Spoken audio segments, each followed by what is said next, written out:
wakati boonye kan nama dadhabne ati nurraa hiiki kiyyoon qabamne anirraa saneen ittuu sanan kanne shakkamaa taane rakkanne yaa bulbula dammaa daadhii yaa mi'aawaa bareeda akka habaaboo yaa booka urgaa sagalee kee badee tapha keen araade dhangalaasan jedhu daadhii makaa dammaa daadhii dheebuu dhugaa ibsaa akka shaamaa maaltu dhangalaasee bineensa moo namaa warri miira hin qabne kan marabtaan beekne bofni hadhaa malee haqa mataa hin qabne damma dhangaa aartii dhangalaasan daadhii biyya liibanitti maali yaa liibanii jiddaaf yaa gaadullaa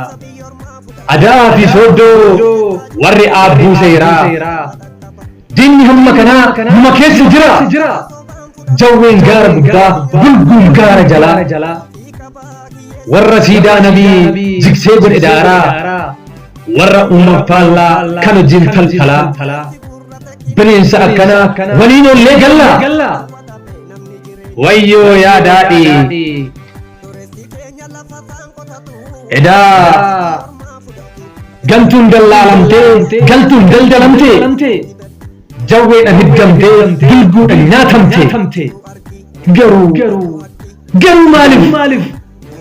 badii maal hojjettee diina meeqa qabdaa kan sitti bitaman hundi gaara baddaa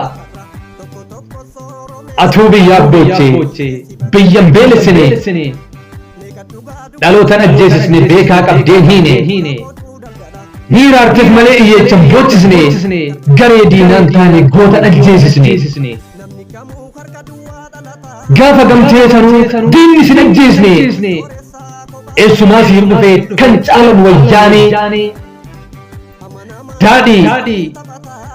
gaaffiin qaban jenne teetuu gaaffii taate mee maal balleessinan kan biyyi si nyaatte si badhaasuun see gaafa si waamanii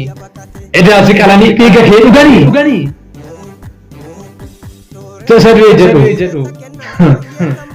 tasadwee jedhu warri shira duubaa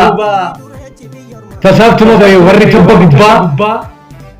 akkasii ree daadhii kun dhugumaa gurbaa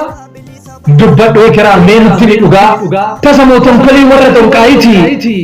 meeqan gurguratan daadhii lubbuu keetii daadhii bara abbaan dhugaa dhoksaa bara yakkamaan hayyuu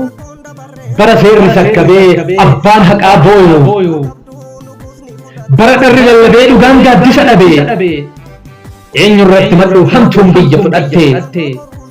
eessa dhaabbee dubbadhu lafti qoree uffatte haa ta'u kaasilattuu mortuunis yaa falfaltu gantuunis yaa geerattu barris darbuun lagatu dhikkeen dhookatti naftu anis waaqattan bu'aa dhiigni kees yaa iyyatu waaqayyo abbaan dhugaa inni gumaa keenya gatu gadoo gumaa dhaamsa dhumaa hiriyaa keerraa sisaayii bulbula tulluutin bara 2019 bishooftuu oromiyaa